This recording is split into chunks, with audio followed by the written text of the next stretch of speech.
Hi, welcome to another journey with a shaman. I don't know if this is working. I can't see my screen because I'm outside and it's bright, which is great. We haven't seen the sun here in quite a few days. It's a little chilly here. It's only 30 degrees for a high.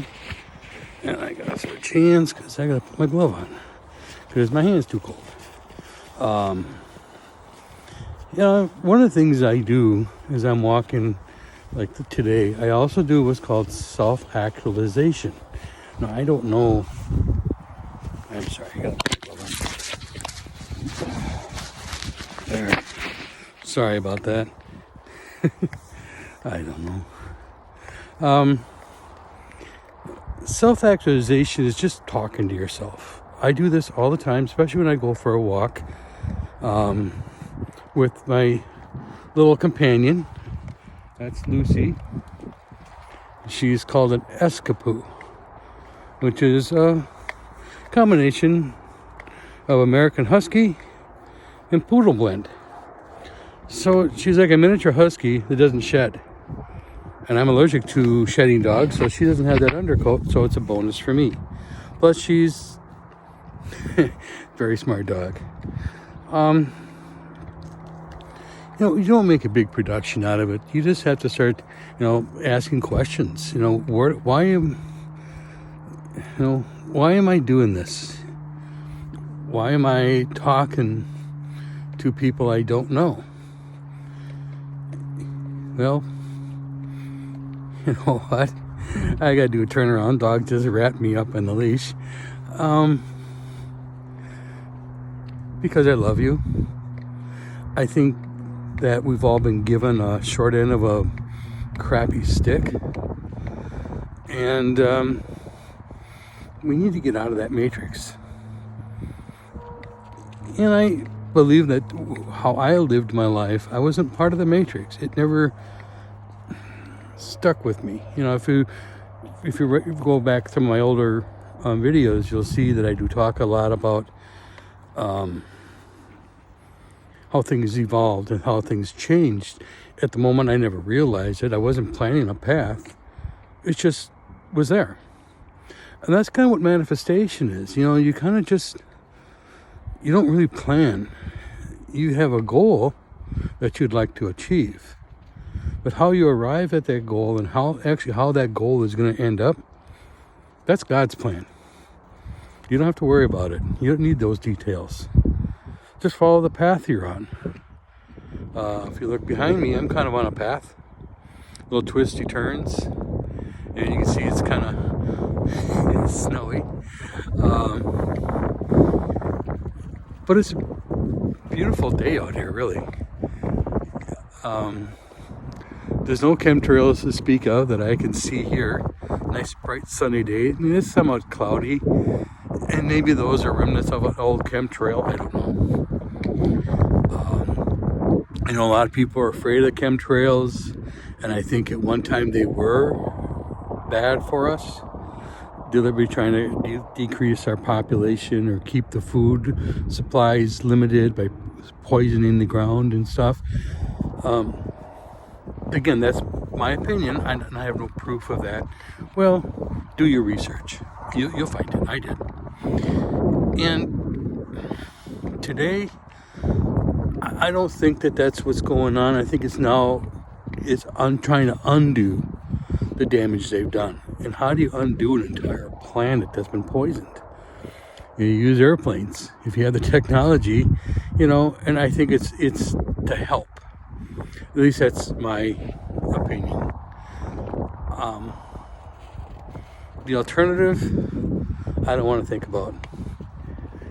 Here comes somebody. Just have to kind of recoil my dog a little bit.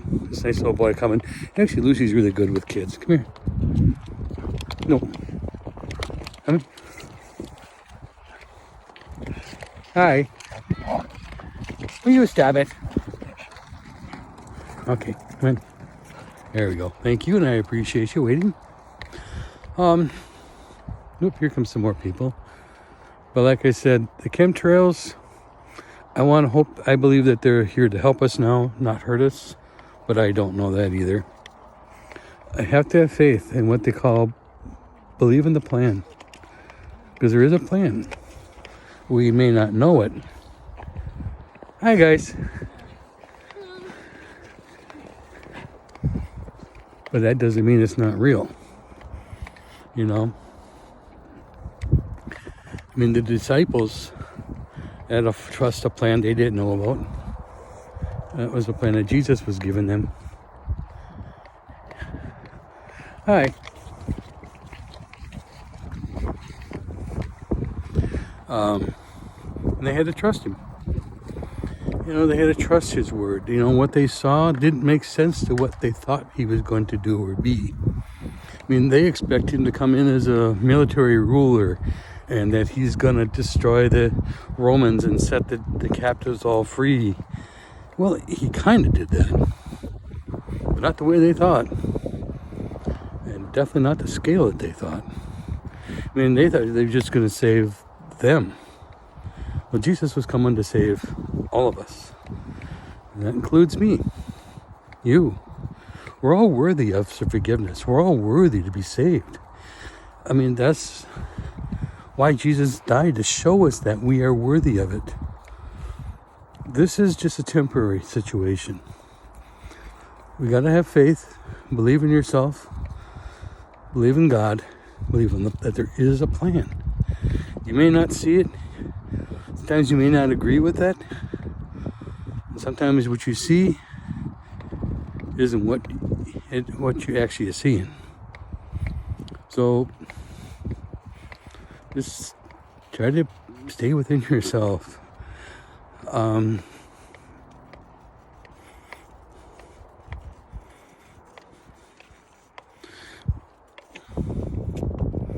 One of the most difficult situations that I think I've found myself in, and God, and I had to trust because, damn, I messed it up.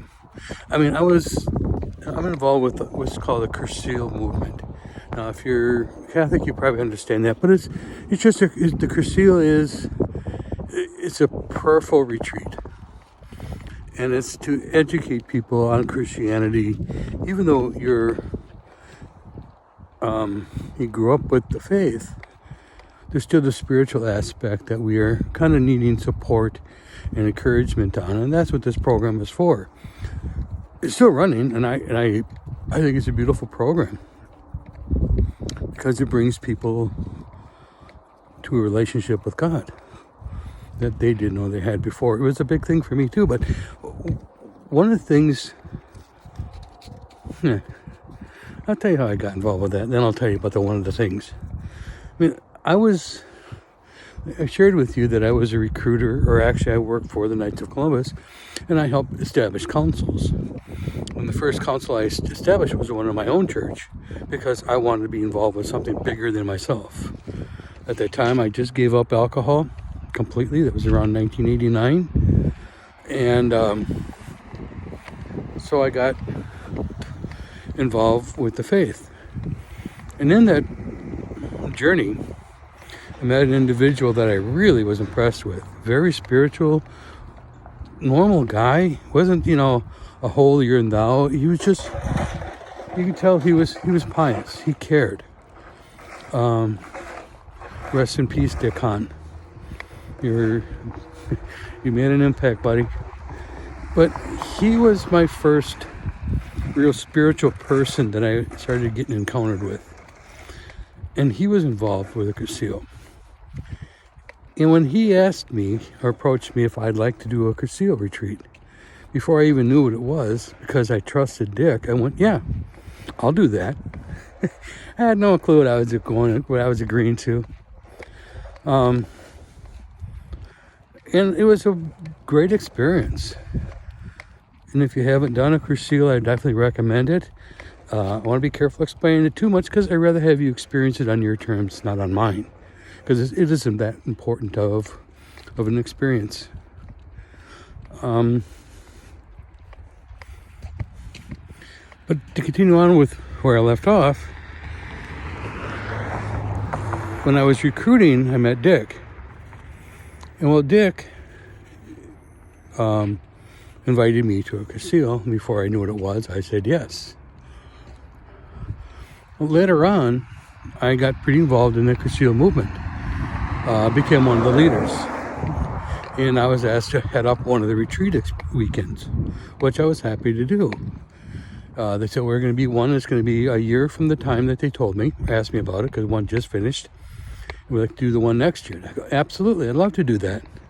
And so at that meeting, I was going around recruiting people, make sure I had people lined up. And then throughout that year, I had plenty of time. And by the time 6 months before the retreat, maybe 3 months before the retreat, I had over 40 people lined up, ready to go. I was so sure of myself. I was proud. Yeah, look what I did, man. Well, slowly but surely, they started dropping at first. One here, one there, vacation, somebody got sick, whatever. Well, it got down to like 3 weeks. Remember, I had like 40-some people lined up. About 3 weeks before the retreat, I was down to 15. Ooh, I gotta get going because I need people to run this weekend. Because we're gonna have something like 60 retreatants. And we don't have enough people because at that retreat, when you're in charge of it, you're in charge of all the meals, everything. Everything is organized through this little thing I was doing. So I had to plan meals for Friday, Saturday, and Sunday for 50-some people. And I had to serve it and everything else. They had to do nothing. The meals were planned according to the retreat lessons so they fit together. And 2 weeks before the retreat, I'm down to 10 people. Okay, I keep going, and now I'm on the phone trying to get some more people. Not getting much luck. 5 days before the retreat, I'm down to 4. And I'm one of the 4. Ooh, no. This is going to be awful. And so I'm panicking. I'm calling everybody. I don't care who you were. I'm calling because I need help. I can't do this weekend with that many people. It will definitely fail. Day before, I'm it. Everybody else dropped out. The last ones dropped out because they didn't want to be associated with the failure. So they took a nosedive or whatever. Okay, well, I still got to put it on. It's not called off. I didn't give them enough notice to call it off, so I'm going to have to do it. It's going to be, I'll be busy. I'll be overworked. It'll probably be one of the worst memorable retreats ever. And I'm responsible. Somehow. I don't know how I'm responsible because I didn't cancel anybody, but I was sure of myself. Well, that morning I show up, I go over to the church, we're having it. I have to actually get it ready to start receiving people and having the breakfast lined up. So I show up at around 5 in the morning. Everybody starts showing up around 7. We're going to have our first meal at 8. I show up at the church where the retreat is. 15 people I never thought of calling, waiting. And as I opened the doors, before I could even get, once we got everybody set up, more people kept showing up in droves. It got to the point where I had over 60 helpers by lunch. I didn't call any of them. And the only thing left for me to do was walk around, praising God, straightening the silverware on each table to make sure it lined up pretty. Somebody else came in, I gave them that job. Whatever job I was doing, I gave to somebody else.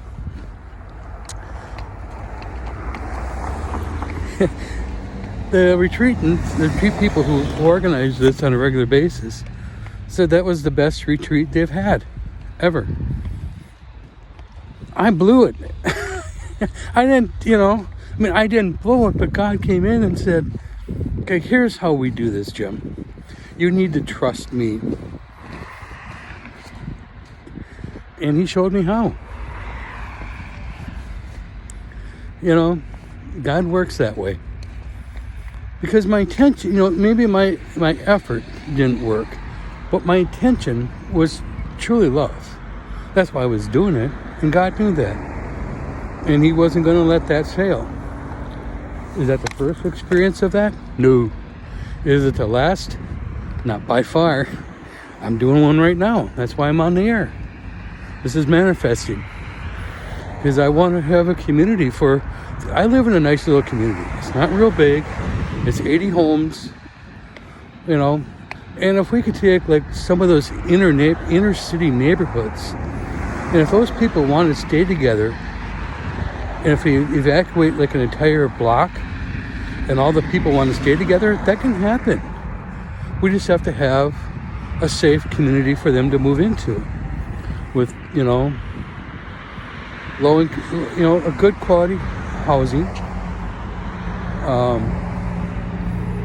Area, a yard, if they want to have a yard to take care of. If they want to get gardening, we'll have mentors in the community to help them understand how to live in a community of this nature.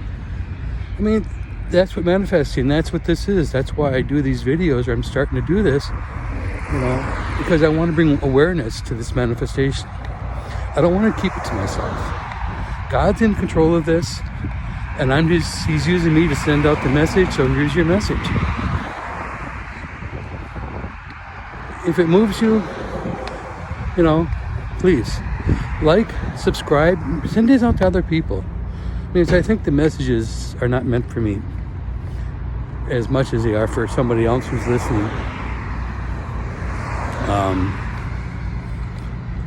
I'm not sure how this is going to turn out, because I can't see myself at all.